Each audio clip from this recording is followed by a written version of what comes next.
So when I was in art school, I developed a shake in my hand, and this was the straightest line I could draw.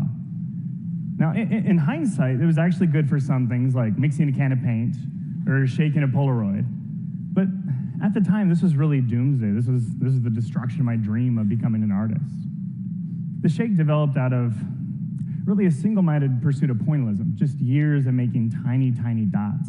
And eventually, these dots went from being perfectly round to looking more like tadpoles because of the shake. So to compensate, I'd hold the pen tighter, and this progressively made the shake worse, so I'd hold the pen tighter still.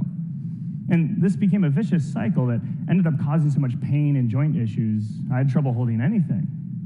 And after spending all my life wanting to do art, I left art school, and then I left art completely. But after a few years, I just couldn't stay away from art, and I decided to go to a neurologist about the shake and discovered I had permanent nerve damage. And he actually took one look at my squiggly line and said, well, why don't you just embrace the shake? So I did. I went home, I grabbed a pencil, and I just started letting my hand shake and shake. I was making all these scribble pictures. And even though it wasn't the kind of art that I was ultimately passionate about, it felt great. And more importantly, once I embraced the shake, I realized I could still make art. I just had to find a different approach to making the art that I wanted. Now, I still enjoyed the fragmentation of pointillism, seeing these little tiny dots come together to make this unified whole. So I began experimenting with other ways to fragment images where the shake wouldn't affect the work, like dipping my feet in paint and walking on a canvas. Or in a 3D structure consisting of 2x4s, creating a 2D image by burning it with a blowtorch. I discovered that if I worked in a larger scale and with bigger materials, my hand really wouldn't hurt. And after having gone from a single approach to art, I ended up having an approach to creativity that completely changed my artistic horizons. This was the first time I'd encountered this idea that embracing a limitation could actually drive creativity. At the time, I was finishing up school, and I was so excited to get a real job and finally afford new art supplies. I had this horrible little set of tools, and I felt like I could do so much more with the supplies I thought an artist was supposed to have. I actually didn't even have a regular pair of scissors. I was using these metal shears until I stole a pair from the office that I worked at. So I got out of school, I got a job, I got a paycheck, I got myself to the art store, and I just went nuts buying supplies. And then when I got home, I sat down and I set myself to test to really try to create something just completely outside of the box. But I sat there for hours, and nothing came to mind. The same thing the next day, and then the next, quickly slipping into a creative slump. And I was in a dark place for a long time, unable to create. And it didn't make any sense because I was finally able to support my art, and yet I was creatively blank. But as I searched around in the darkness, I realized I was actually paralyzed by all of the choices that I never had before. And it was then that I thought back to my jittery hands, embraced the shake. And I realized if I ever wanted my creativity back, I had to quit trying so hard to think outside of the box and get back into it. I wondered, could you become more creative then by looking for limitations? What if I could only create with $1 worth of supplies? At this point, I was spending a lot of my evenings well, I guess I still spend a lot of my evenings in Starbucks, but I know you can ask for an extra cup if you want one. So I decided to ask for 50. Surprisingly, they just handed them right over, and then with some pencils I already had, I made this project for only 80 cents. It really became a moment of clarification for me that we need to first be limited in order to become limitless. I took this approach of thinking inside the box to my canvas and wondered, what if instead of painting on a canvas, I could only paint on my chest? So I painted 30 images, one layer at a time, one on top of another, with each picture representing an influence in my life. Or what if instead of painting with a brush, I could only paint with karate chops? So I dipped my hands in paint, and I just attacked the canvas, and I actually hit so hard that I bruised a joint in my pinky, and it was stuck straight for a couple weeks. Or what if instead of relying on myself, I had to rely on other people to create the content for the art? So for 6 days, I lived in front of a webcam, I slept on the floor, and I ate takeout. And I asked people to call me and share a story with me about a life-changing moment. Their stories became the art as I wrote them onto the revolving canvas.